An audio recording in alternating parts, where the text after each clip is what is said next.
Hi, everybody. Welcome to our last week of the Design Your Future in UX series. We are happy to see hopefully some returning names in the chat or maybe some new folks. It's been a great month.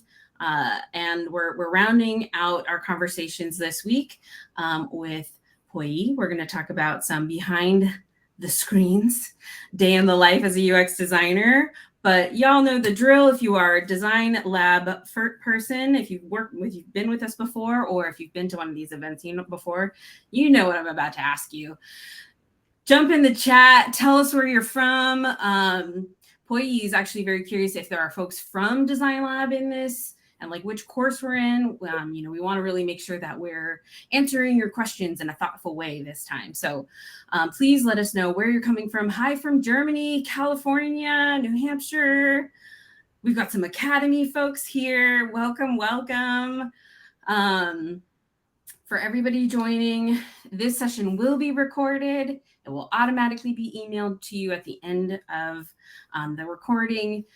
We have an hour on the clock, but we'll see where this conversation takes us today. So as we're working along, I have questions to get us started, but we really want to hear from you. So in the tab on Livestorm in the bottom right-hand side, you'll see the questions tab. Please go ahead and pop in there, get started. If you have questions about what it's actually like to be a UX designer or a product designer, what does this mean? What can I expect? Please jump in there and start getting those questions. And remember, you can upvote those. I'm seeing a lot of Academy students and alumni, foundations. Welcome, everybody. Just finished. Perry, congratulations.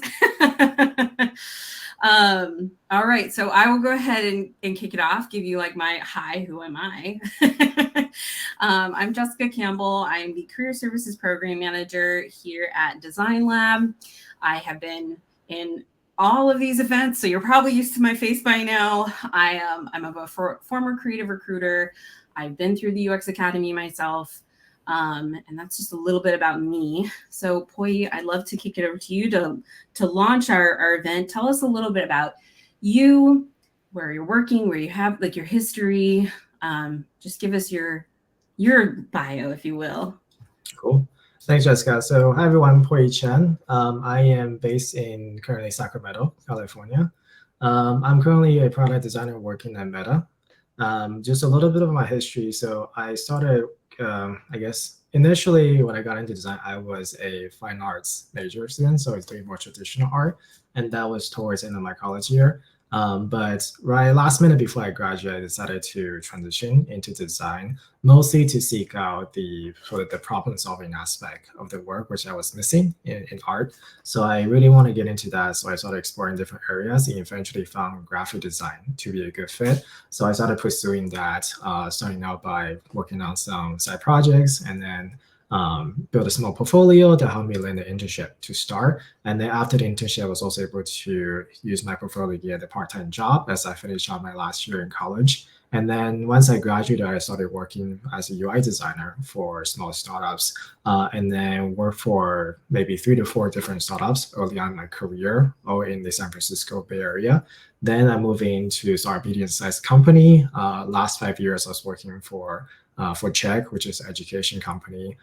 They're, I think, considered medium-sized now. And then last year, I joined Meta, which is now a large-sized company. So I kind of have some experiences working from agency to small startups to medium-sized to large-sized company now. So I got a whole spectrum of things. So right now, like I said, I work for Meta. I work on the integrity team where I help to lead efforts around business integrity. So I focus on business verification. Essentially, when a business try to, for example, trying to open the shops or post an advertisement on Meta platform, they have to go through some sort of vetting. So our team deals with that verification process for these businesses. So that's what I currently do. Designlab, I worked with Designlab for a while, so I'm currently mentoring with Designlab, mostly focused on career services.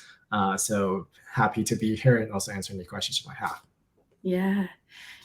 And I mean, I'm so excited to have you here, particularly for this conversation because of your well-rounded experience in like in design, like the design industry. I'm curious. So you listed, so Meta, we've got like traditional kind of tech, social. I heard education, and what were the other two industries, just to help our audience understand more Yeah. specifically where you have been. Yeah, so initially I was more, I got into sort of social media types. It was a video chatting application, kind of similar to Google Meet, for example. And then I got into education company, and then like a biotech company, Mm-hmm. then into travel space, and then back to education, and now into social media company. Yeah, very cool. And then of course you're a mentor, and so there's that side of educating. So we've got actually a really great question for us to start our conversation off with. Mhm. Thank you, Cam. Out of all of the companies you've worked at, small, medium, large, agency, in-house, which do you prefer and why? Mhm. Um, let's just start there. Which do you prefer and why? Yeah, so I mean, thinking back of all the different sizes of company that I worked at, it's really like a pros and cons. Not necessarily one is better than the other. It kind of depends on what you're into at the time. So, for example, in a smaller company, you get a lot of autonomy to work on things. Things move a lot faster. You're given a lot of responsibility as well, which also to me means a lot of learning opportunity. So I feel like there's a lot of growth area for me to explore, especially working for smaller companies. When you Yeah. get to more of a medium-sized company, I think an advantage there is you get a little bit more resources. You also have more things figured out for you. For example, if you're a new designer into the field, it's a little bit daunting to try to get into a company and they're expecting you to hash everything out by yourself, especially when there isn't a process or another designer, for example, to support you. So having that type of support system would be very helpful, especially for a medium to large size company. And then when you get to that large size company, I think that's where you get more things like impact of the work. Like a lot of things that you do would inevitably impact a large amount of user base, which is very rewarding to you. So there's different things you get for each one. There's also things that you might not like. For example, going to startup, you might be the only designer and you're expected to sort things out yourself. And sometimes lacking that support could not be very fun for you. Medium-sized company, you're kind of stuck in the middle, which I think sometimes has the best in both worlds, but you also may get into a situation where maybe the company doesn't quite have that maturity in terms of UX design, and you have to be the one to help advocate for that. And that's quite a process in itself to go through. And then large size company, the downside might be there might be a lot of red tapes and hoop to jump through when you had to push a product through because they're just so because of the impact of the work. There's a lot of sort of checks and balances that needs to happen before you get to ship your work. So things takes a little bit longer typically. So really, it's a pros and cons. Going back to the question, like I personally prefer to be the one that's get exposed to a lot of new things. So I like to work in an environment where I get to work on a lot of maybe smaller, newer things all the time. So initially, agency environment was kind of like that, where you get exposed to new projects quite often. So those are the type of environment that I enjoy the most. But again, balancing the pros and cons, eventually it kind of shifted towards a bigger company, just because a lot of things has already been figured out for you. And you get to focus on concentrating, executing on some things rather than trying to be spread thin across many different things altogether. Yeah. And I sort of want to build on that. I love that was sort of where I was going with the question. So I'm kind of glad you went there anyway, because I agree. I think there really is a pros and cons to all of these, right? We can all have our personal preference.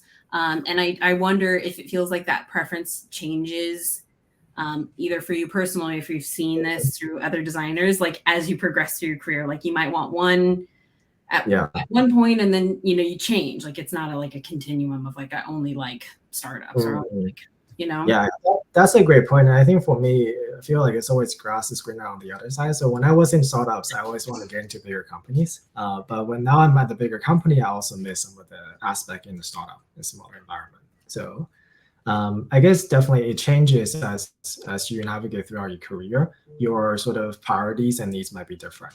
yeah. I guess. Yeah. What is that book? Someone just brought it up to me. I'm gonna think of the quote, but it's like the uh sort of like you are here, like be where you are, kind of exist in that moment. But I love the answer here, and I completely think that was a great question. Again, thank you, Cam. And for folks who are jumping into the questions, please continue to upvote so that I can answer those sort of by priority here, or by where we're kind of really particularly interested. We have a question from Louise. When applying to be a beginner, like in a beginner role, would it be beneficial to apply as a product designer at a startup, or to apply as like a UX UI designer for a larger company? So sort of based on what we were talking about before, like the pros and cons, what is there a better path? Go startup, go big. Right. And there's nuance in that answer, so I'm glad we get to talk about it. Thanks for the question. I think it also depends on what the definition of like the benefit is to you at the time. So it's a little tricky to answer, but my take is that it depends on different factors, right? So if you are just trying to get your foot into the door, which one is it's the fastest path? Sometimes going for a startup is a little easier than interviewing for a bigger company or applying to a bigger company just because of sheer competition available, right? Yeah. So, but if you're looking for maybe more of a challenge, you're looking for more things to do, maybe exposing to new stuff, again, startup might be that way to go, especially if you're looking to quickly build out your portfolio work. So for example, if you're working for a bigger company, it could take you maybe a good month to maybe half a year to a year to work on the finished delivery on one single project. Whereas the same amount of time it could be taking you just a couple of weeks or less to deliver. So if you're maybe more focused around just starting out, building a portfolio, trying to get your foot into the door, maybe startup is a good option to consider, right? But at the same time, there's also the balance of, do I think I need more support? Am I somebody that needs structure in my work? If that's the case, then medium-sized to larger company might be the better way because it has that support. It has the structure established for you. So again, it goes back into what do you prioritize at the given point of career to make your best decision. Yeah. I also would wonder if it has to do a little bit with like how far you've developed in your professional career so far. Like if you're going through Designlab, but you've had a 10-year career history, somewhere else, and you already kind of know how to prioritize and manage in a different way than maybe somebody who's just getting started. So yeah, I think sort of similar to your last question, right? It's a lot of this process of career changing and thinking where you're going is almost like taking that dedicated time to sit down and like make those pros and cons and ask those tough questions of like, what have I enjoyed in the past and what feels like right for what I want in my future. And then I think also knowing this is adjustable.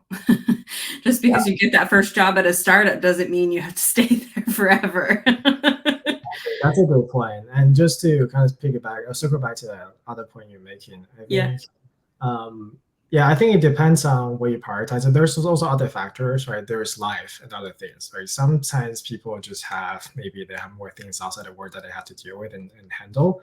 Working for a startup might not be the greatest idea because you might have to work overtime. There's a lot of responsibilities. So definitely consider other factors to make a decision on which company to get into. And like Jessica pointed out, like this job is not forever gonna tie you down into like a single job forever. So there's always the opportunity for you to switch to something else, a new role, maybe new opportunity, new challenges in the future. Absolutely. We've got this is a hot question over in the questions channel. And I think it's, again, a really great one for you because you've worked with our career services students for a long time now, helped many a student graduate and find a job. So talk to us a little bit about the hiring process for entry-level designers. What are the qualities and like experiences that either you or, your peers look for in an entry-level designer? Yeah, that's a great question. And I guess to demystify a little bit too is, for for each team, their requirement expectation standard might be a little bit different. So, for example, when I was hiring as a manager in one of my past company for a team, we tend to first try to define exactly what we need in terms of skill sets, right? For example, we already have really strong visual designers. We're lacking somebody maybe with a stronger background in research or something else. That might be the skill set that we prioritize, even though the job description might have all the things listed, as you probably see out there. So there's almost always some sort of priority in terms of the primary skills that you want to recruit for your team, speaking from a hiring manager standpoint.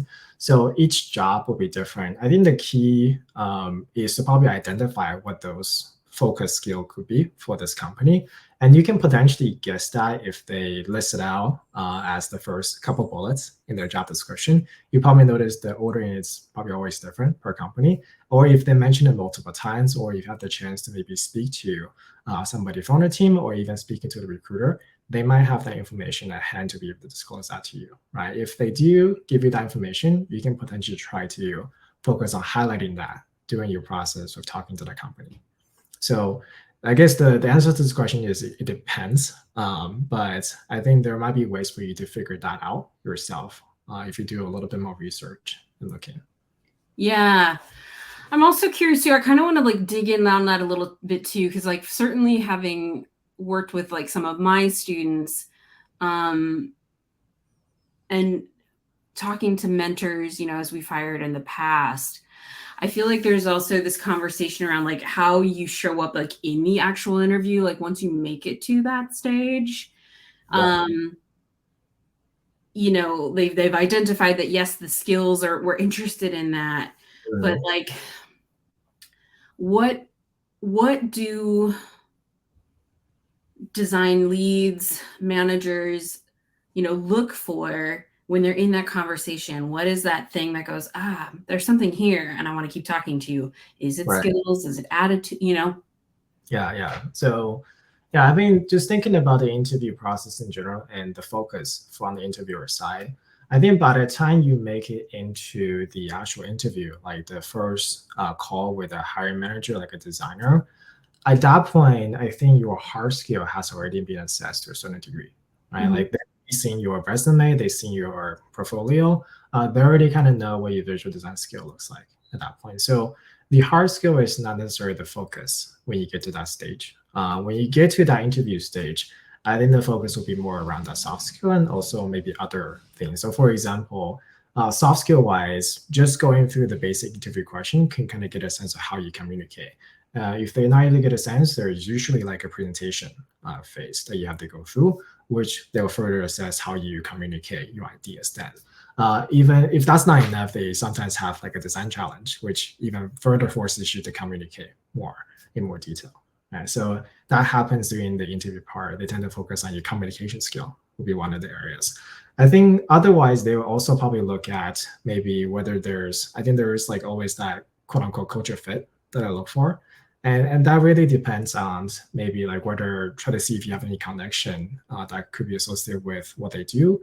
For example, like they always try to see if the person is interested in this area even. Like if you're not even interested in this field or this product, why should you be working here? Right. So they also try to get a sense that that's why you always get a question of why do you want to work here? So that's one way to assess that. And then some people also look for, especially more junior candidate, they want someone to be able to at least have certain mindset so that it's easier for them to train, maybe up to speed. And that mindset could be they want someone to be more curious, or maybe they want someone to be more data driven, product thinking. So there's other factors that they may be looking for. And again, that really depends on what the hiring manager prioritizes. Yeah, absolutely. I also think, you know, I want to chime in on this thought from like the recruitment side of thing, right? Like the often where I see the pitfall sometimes of students, and I like we've been talking about that a lot lately. This language of student is like, you are a designer, right? You're in the boot camp, you're learning, you are a designer, and it's that imposter syndrome. It's the showing up in questions and in answers with a lack of like ability to say like I know I can do that, like I know I can learn it, I'm confident in my ability to ramp up in this job.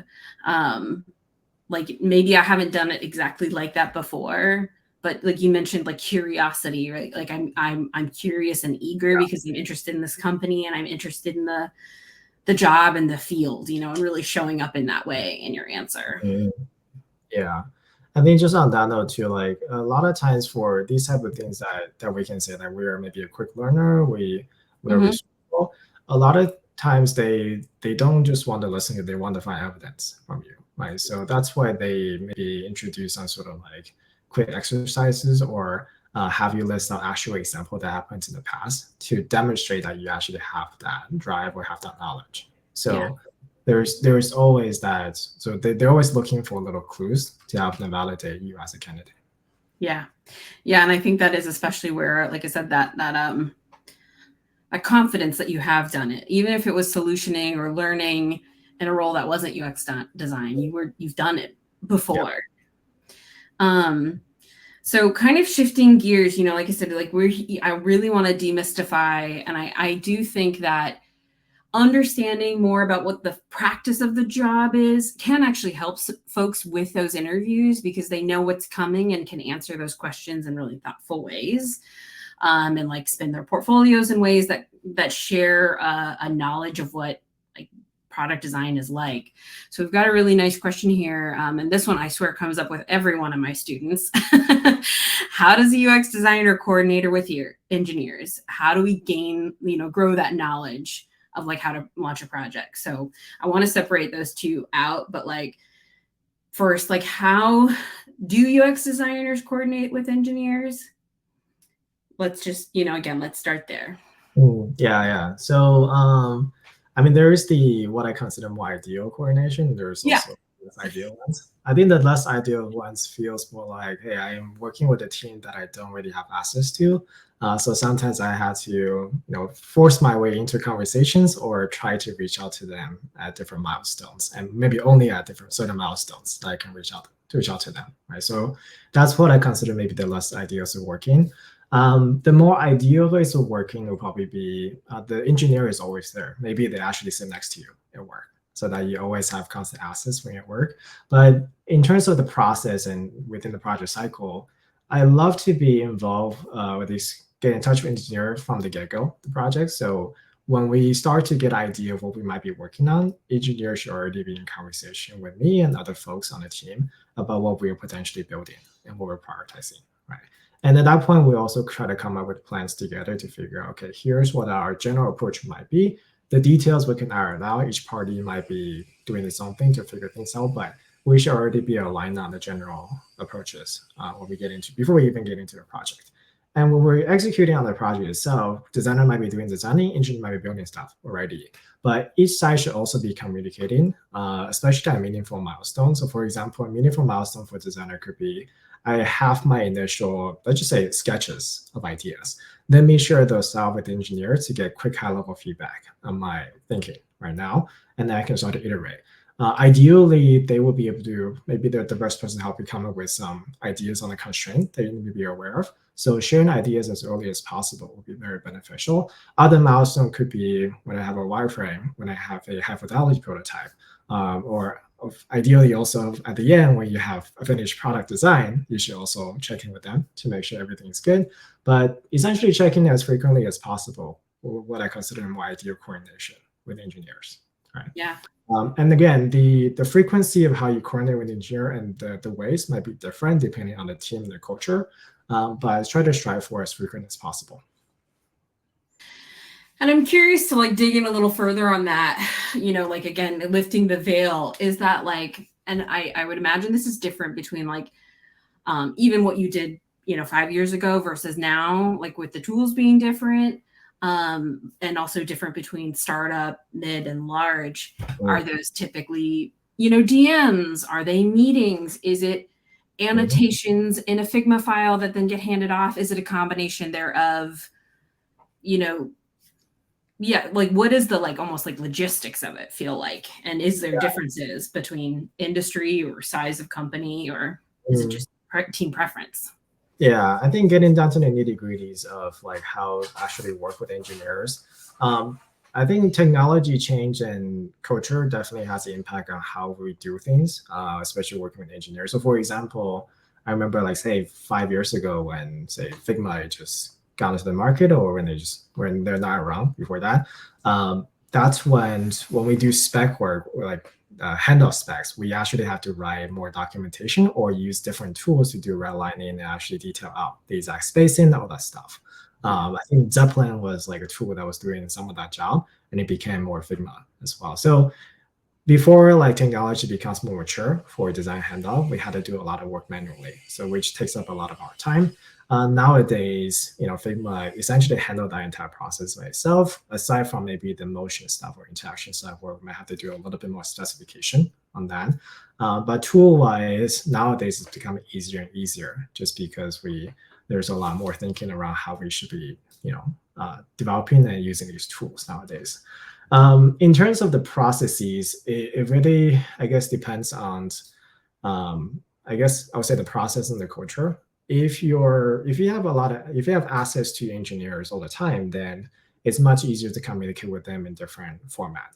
But sometimes maybe you're working remotely or working the team that's maybe a contract team, maybe they're remote. It's much harder to communicate with them. Then you may be limited to only like a few channels or a few times that you can contact them. That's where you might have to be a lot more specific and maybe more. You have to write a lot more or try to give them as much information as possible so that you don't miscommunicate, given how limited the window might be. Absolutely. And I appreciate that because, again, I think this is important for especially our junior designers, right, to understand what this actually can feel like and feel a little bit maybe less scary. Because that question always is the like one I hear, like, how do you answer when they say, have you worked with developers before? And I just have to say no. And it's like, but if you understand how to work with them, could you answer that a bit better? Right. I think it's definitely, you want to be honest and say no because you haven't. Yeah. It's also good to be able to elaborate and say, hey, here's how I would work with developers, right? So just knowing more about what's maybe the ideal way to work, at least you can chime on that. Yeah, exactly. We're not encouraging no fabricating in interviews, please. So thank you guys. We've got a asking for a friend question, not for anybody here, just somebody else we know.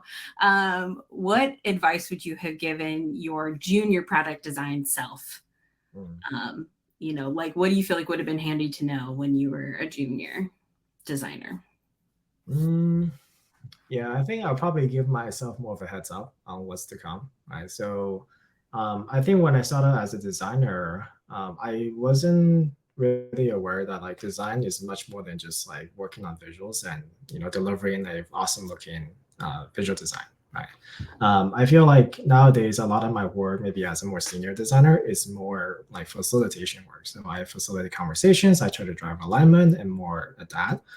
Maybe that's because like I now take a little bit less time to do execution work, so more of my time is focused on something else. So design, I guess, when looking back, like my design roles and responsibility kind of have shifted, coming from more execution stuff, doing more pixel work, to now more facilitation communication type of work.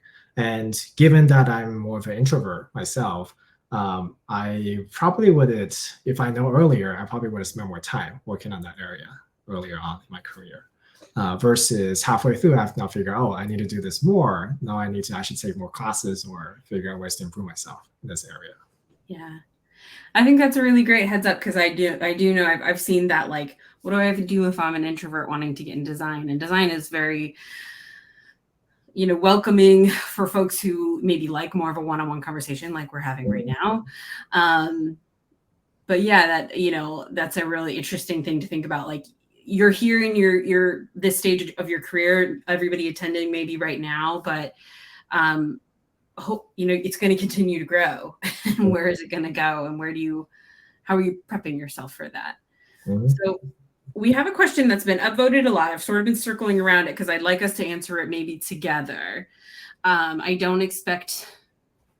understand where this question is coming from. And I think I also want to say to the group here, we are having a conversation with recruiters on Thursday. So if you can, make it to that one too. But I do want to address it because it's a concern here. So what does the landscape look like for new UX designers looking to pursue a remote career and like from any types of jobs, freelance, large, internship?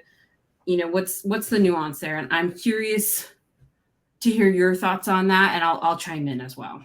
Cool. Yeah. So I'm remote currently. So I have a remote full-time job. Um, Most of my career has been physical in person on site jobs as well. So I can kind of chime in on these two. So when I did my last job hunting, I was specifically looking for a remote job just because I had moved out of the Bay Area at the time and I wasn't sure where I would end up. So I wanted more flexibility. I think at the time, I think maybe it started to the beginning of pandemic. I think remote work has been a lot more acceptable starting then and even now. There's a lot more companies now embracing remote work, for example, Airbnb and other companies. Meta as well is embracing remote work. There are also companies that are just sticking to on-site work as well. Their staff website. But I would say compared to maybe 2 years and long time ago, nowadays is probably like the golden age for remote jobs. And even though there are companies that are now reverting back to on-site work, there's still sufficient amount, maybe plenty, and maybe even more in the future remote jobs available to designers out there. So I'd say it's actually looking pretty good in terms of landscape for remote work. In terms of like how that ties to different types of company, I would say freelance work is largely not affected by remote versus on-site work. I would say maybe freelance work is largely leaning more towards more remote work in general, at least historically. Whereas startup tend to be a mixture of things. Nowadays, we see a lot of startups who are starting out as a remote company first. So you probably see a lot more startup jobs that are remote than bigger companies. I think the bigger companies are the ones that are calling people back to work, probably because there's other considerations like cost, and then they want people to feel more connected. For example, internship is also, I would say, the same. I've done like remote internship before my past company. That worked out to a certain degree, but it's always that connection that you're missed because intern actually probably requires a little bit more connection building. So in-person work is probably better, in my opinion, for internships. But you tend to find those internship and large company to have mostly on-site jobs, maybe a limited or hybrid situation where they let you work in office 2 days a week, and then the rest could be anywhere. But you probably tend to find more remote work in smaller companies like startup or doing freelance roles. And as far as like that breakdown of like where we're going to see the remote versus the hybrid, 100% agree from where I sit. I think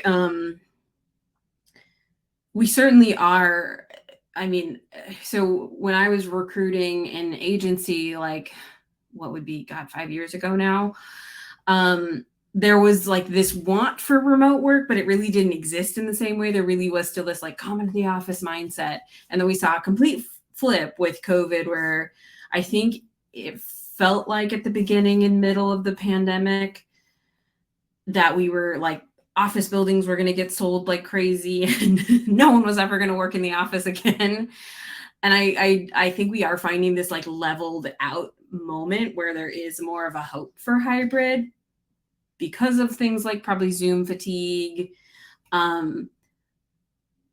Just to be a little bit candid, like corporate America is kind of like the micromanagers and they can't help themselves. So they want to see you. Not all of them, but it's just sort of a MO we unfortunately operate in ways. So I think we're much more in like a hybrid place than I think maybe some of us expected to be. But yeah, I think the ways that remote has opened up since the pandemic started are very different than we would have expected or anticipated without the pandemic. Like there are a lot more opportunities to work across state lines or across country lines than there would have been pre-2020, I think. But yeah, thank you for answering that question with me. We've got some like nice behind the scenes questions popping up over here. So this one is, we sort of talked about the step-by-step process of presenting or of like sharing your work with engineers, but I'm curious about this particularly part of like defending your design decisions, either to your fellow designers or stakeholders. Like, talk us through what that process feels like.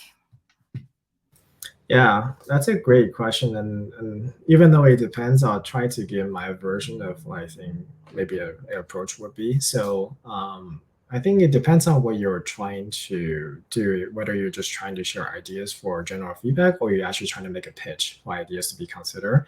The approach might be slightly different, but I generally like to make sure there's maybe like a structure to this, right? So maybe start definitely with like some sort of context setting on this. And the context setting part could be center everybody around, for example, what you're planning to chat about in this meeting. What are some of the key decisions you want to be making or presenting to the table? What are some of the past context like backgrounds or data points or other things that might be beneficial to help the team make a decision in the first place? Or maybe what's justifying your decision that you're presenting in this presentation? Right. So the context setting portion part to me is probably the most important. Some people argue that it's more important to maybe show the work first, and then the people like dig into that.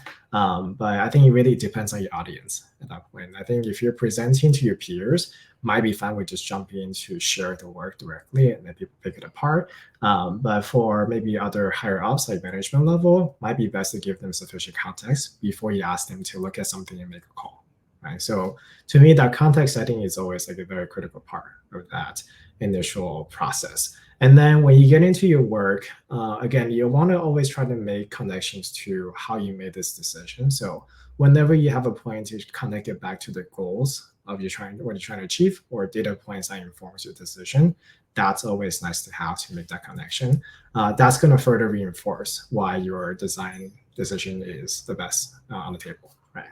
And then at the end, always like try to wrap up with what are you planning to do next so that people know that you're taking their feedback and also have a plan of action to follow afterward. So to me, is that context setting, share the work by drawing connections, and also always have a wrap up next step.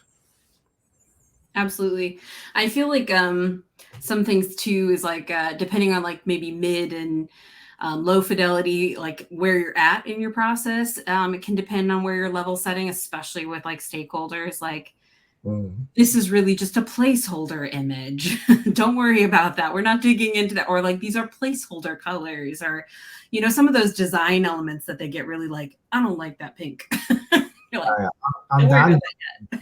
Quick tip on that note is like everybody gets hung up on copy, right? So if your content is not final, mention that at the very beginning, or people is gonna be really dig into that and picking on that the whole time. Yeah, especially, I mean, like they can get really hung up on it. I don't like this picture. Like, don't worry about it. It's just in the place. It's a placeholder picture. So be clear about what you don't want feedback on. It's also yes. It's okay, I think, to set those, and it sounds like to you too, to set those boundaries. This part isn't, I'm not looking for feedback here yet, and here's why. Here's what does need your feedback, and let's go forth. So we've got a question from Courtney here. As a UX designer, is it difficult to transition from working in one industry to like something that feels completely different, like going from ed tech to SaaS or travel? Like you have done multiple. Was it difficult to transition? If yes, how did you overcome that? Or if no, why? Yeah, so from my experience, it is not difficult to transition, especially I would say maybe early on in your career. The reason is that at the beginning of your career, you're competing with other people who maybe just have as much experience as you in certain field, maybe have no experiences.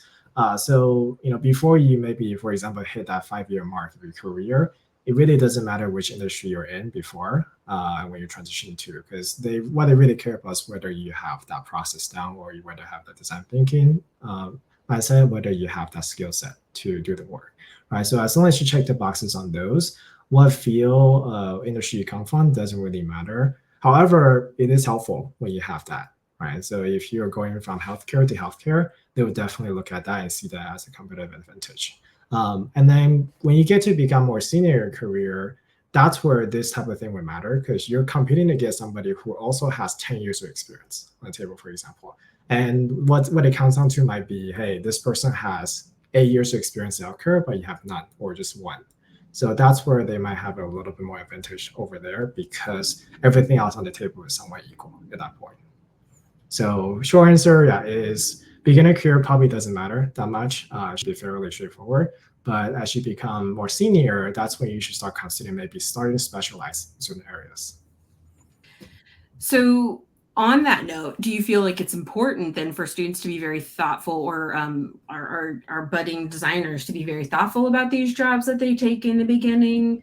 What's the line between, oh no, I've taken this job because it was what was available and I needed the work, and like, well, I don't really want to go, I don't think I want to go down that path. Like, how concerned should they be about sort of molding that at the beginning? Yeah, I don't think we should be overly concerned about trying to really decide on something too Mhm. early. To me, I feel like it's kind of similar to maybe college, where you have like 2 years to figure out what you want to major in. Sometimes I love you that. can there. You do have a little bit of time to explore, try things, and then see what you like and enjoy doing. And then by the time you probably hit your third year in the industry, you probably realize, hey, I really don't like to do this, or I found something else that I really like to get into. And that's where you can start to specialize in. Like 3 to 5 years is not too late to start thinking about specializing. There is also different type of specialization, right? Not just industry. There is also maybe device, right? I just only want to work on mobile design. I only want to work on desktop. There's maybe like different sort of platform. Like say I want to only work on, say backend, not backend, like more database, like or dashboard related work. I only want to work on like say platform related things like sign out, sign in, checkout. I only want to work on design system work. So there's other type of specialization you can consider, maybe even earlier if you find that work to be interesting to you. So it's not just about the industry itself. Yeah, which is, I think, a really great shout. There's lots of ways you can get specialized, and I love the like, don't panic if you're just getting like, go. You'll ideally be drawn to what you're interested in now, and be open and curious at this stage in your career. It's the perfect time for it. Um, I want to like highlight this question because I think it's important to chat about these concerns that folks have about, like, is this the right career path for me? We talked about being an introvert, and actually I am as well. Um, Much to people's like, are you sure? Um, is it too challenging or mentally draining for introverts to, and now this is to constantly talk as a designer? I would challenge that verb, but that's sort of what this feels like here, right? Like there's a fear they're going to constantly have to do it. What I guess maybe let's expand this. What parts about this work can be draining as an introvert? Mm. Is this a good path for introvert? Like, let's unpack this a little bit. There's a Yeah, fear coming up here. yeah, and I think there are different tasks that we might have to perform as designer that might be draining as introverts. So, for example, if you're constantly being called up to present in front of like leadership level or in front of the whole company about your latest work, that might be pretty draining all the time, like public speaking, right? But there are also times where you're only operating within a smaller group. You only maybe expected to present in the smaller audience, maybe to your design peers who already know design or already seen your work, or who you work really closely with. So I think it really depends on the level, maybe, and also the scope of your work, right? And if you say eventually if you want to become a design manager, that's where you always have to constantly interface with people, like your direct reports, right? So that's probably even more draining because you have to deal with more things now than just design work itself. So I think it depends on the scope. Going back to the question, is it challenging to talk? I think it is challenging for probably for everybody, especially at first. But I think there are parts that we could probably overcome and get used to, right?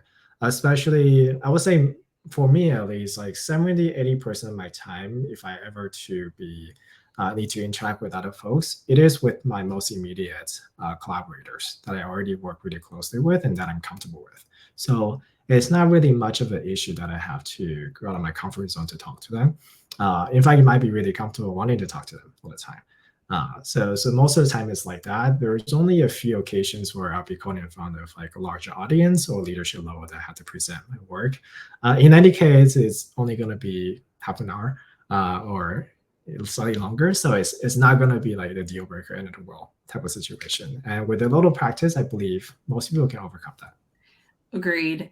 And and like management doesn't have to be the path. I think there's always, or not always, but sometimes I do think that there is an assumption that everybody wants to become a manager, not by you, Pui, but just kind of like there's a social, I think, assumption there. And like there's lots of ways you can do the work and not want to people lead, right? Especially if you understand that that is like draining. And also, when did you start people managing? How far into your career before you were even in that role where you already were comfortable with the other elements? Like, yeah, that's a great point. I just want to add that I was a people manager for a year. That was 2 years ago, and I decided to switch back into being like a designer. Probably because like don't want to be that mentally draining to talk to a lot of people. But there's always an option to switch into something that you're more comfortable with, right? Yeah. So even if you're a designer, you are not forced down that management path. Even if you get into that, you can always switch back. That's also possible. And then like a real quick before we wrap this like kind of thought bubble up is, you mentioned like 70%, 80% of the time when you are having these like interactions with other humans where you have to present your work or defend your work, are with people you're working with all the time. What is that actual breakdown in like a week or a month? Like how often are you even doing that sort of thing? Is it like, 80% of your week is actually you one-on-one doing design and research and maybe some one-on-one conversations? What's the spread? And I think the spread will be different for everybody depending on their level as well. So for me now, my spread is probably about 60% actually doing the interaction, like meeting and doing review and alignment, like communicating with other people, and then 40% doing some execution work and other stuff, right?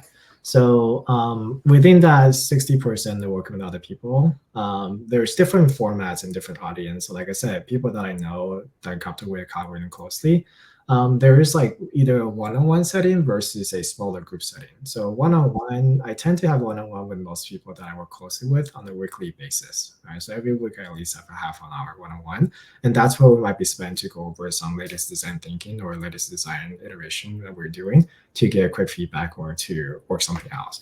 And then there's usually like for example, a design critique that we have for our team. That's also on a weekly basis. And that's presenting and working with just designers within our team. So people that you also work somewhat closely with.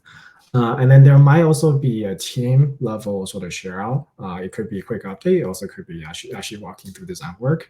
And that will be sharing with your immediate cross-functional stakeholders. That includes like designer, content writer, researcher, engineers, PMs, and maybe other folks on the team.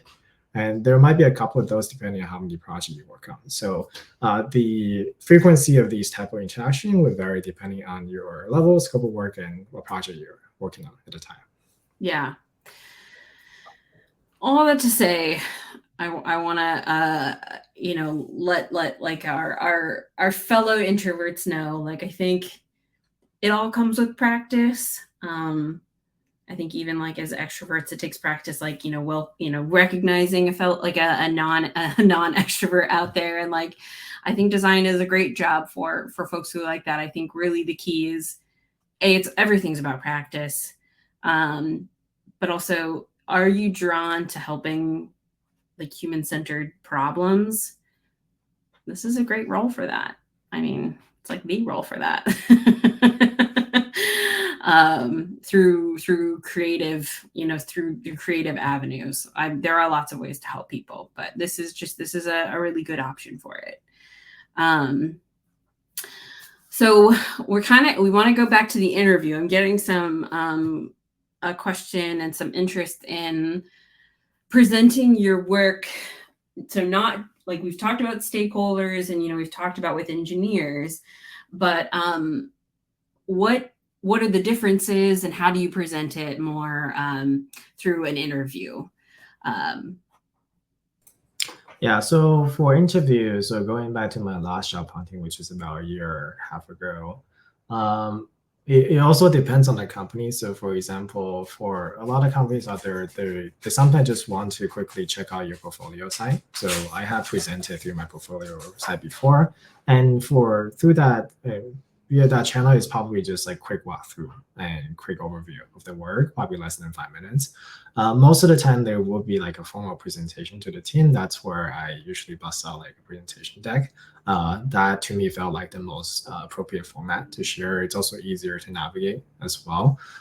So I usually have a few decks on my project prepared to be ready to share. Tip is to prepare them beforehand because it takes some time to put them together, right? So it kind of depends on what they're asking for, and what you walk through could also be different. Sometimes I get requests saying that, hey, we don't really worry about or care about your process. We just want to see the final outcome. So there's times that I just focus on the final visual design, for example, and there are times where they maybe I'm presenting to a group of designers and they know a lot about my design process already. So they just want to focus on the problem I'm solving and how I'm solving that, and maybe the option that I came up with. So I might be making some minor justification to what I'm presenting, depending on what I think is best for the audience. So once you have your portfolio or deck ready, maybe find ways to figure out how to potentially customize that in case you need to be more tailored to the company. But first thing is probably just having that template ready to go. Yeah, and like to kind of highlight what something you said there, it's like the audience is designer, they're more concerned about how you got there. Audience is stakeholders, they're thinking about what does it actually look like and what were the results of. Like how did this improve their business or their user base, like the end versus the how you got there necessarily.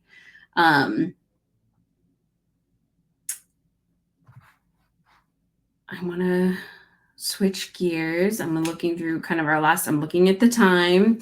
And I think this is kind of a nice one, potentially to be towards our last question. Which part of the UX designing takes the most time on a project? Could you share any like big challenges you faced while delivering like towards a deadline? Yeah, I mean, I obviously can't share exactly what I'm working on now, but I can generally speak to some projects and some of the main challenges there. So I think to answer this question, which part of the UX design process takes the most time? I would say there are two parts. First part is trying to figure out what the right design approach should be, because sometimes it would take us more rounds of thinking and brainstorming and iteration to even just align on the initial direction, right? So that process takes time because it might require us to do rounds of user research, which takes time in itself to recruit and actually conduct the testing with some concept that we also have to come up with. So because we're diverging and trying to align on the direction, it takes time just to sort through all the options that we have on the table, as well as getting maybe other stakeholders to agree with which direction we should actually land on, right? So that part probably takes the most time. And once you land on a direction, it's a little bit more straightforward there from a design standpoint, just execute that one single design and iterate. Then the next part that takes more time is the iteration of that. Especially fine-tuning the details of things, because that's where you'll probably start to work closely more with the engineer. Once you identify the constraint, there might be things that come in and say, hey, we actually don't maybe have the time to do all the things we want to do. Let's scale back and make adjustment to things. Or maybe the content requires more iteration, or we need to source images from somewhere, maybe doing actually photo shoot. That's where it would take more time, plus maybe doing additional user testing on the final direction. So beginning, try to figure out a direction as well as iterating on that direction towards the end. Those two parts probably take the most time within the project. All right, we have time. I have one final question. This is like going to be my wrap up, which is, we've talked about some of the logistics, some of the getting into, and I want to end on kind of like a fun, hopefully positive, which is, what is one of or a few of the most rewarding things about actually being in the product design role for you? Yeah. So for me, the most rewarding thing is, so I mentioned I'm like the person that likes to maybe always doing new things, and I always try to learn stuff because I feel like that's the most fun when I try to absorb new knowledge. So for me, I'm always looking for opportunity to get into new areas or learn about new things like a skill, maybe try a different tool. So for me, like UX design kind of fits really well into that. So the area where every project that I get into, I first really have to understand about the space, like the user, the behavior, etc. Right. So that's a learning process for me. So every project I get to work on, especially if it's a different types of area, I will be forced to learn about new things, which is right up in my alley. Right. And then sometimes and another thing to point out is like this industry is also ever changing. Like there's new tools, technology, processes that come into play really quickly. So that gives me the ability to pick up new tools and try them out to see how that maybe optimize my workflow. Right. So there's another area that kind of forces me to learn. On top of that, everything like designing itself, there's trend that changes all the time too. So I always have to be on top of that to really be on top of my game. So that's something that I was always keeping on my toes to figure out, okay, what is the latest trend? Should I be jumping onto that? What should I learn to maybe accommodate and make adjustments? So this field has so many different areas that really forces me or create opportunity for me to learn, which I really enjoy. Yeah, and so many different ways. Like we don't know where where it's going to go in the next 5 years. The again, going back to the 2020, that changed the landscape very differently.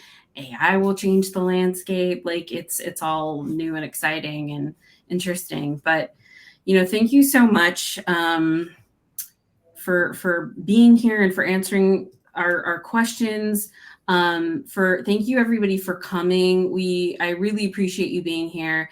If you would like, please feel free to connect with myself. I'll throw my LinkedIn in because I know I just look like Team Designlab right now. Connect with me or Poi on LinkedIn. I know there were questions we didn't get to. Please feel free to reach out to us, especially if they're like kind of quicker, high level. Thank you so much for coming. We are offering a special career services session in our foundations cohort for June. So if you aren't a part of our community yet, we would love to have you join and learn more about UX from Designlab. But again, thank you so much, Poi. I really appreciated sharing the stage with you and getting your insights. Again, this session will be recorded. So folks, if you weren't able to join for the whole time or you came late, it's here for you. And hopefully I'll see you all in our very last session, which is on Thursday. Thank you again. And yeah, we just appreciate you all so much. Thank you, Poi. Thanks for having me. Of course. All right. Bye, everybody.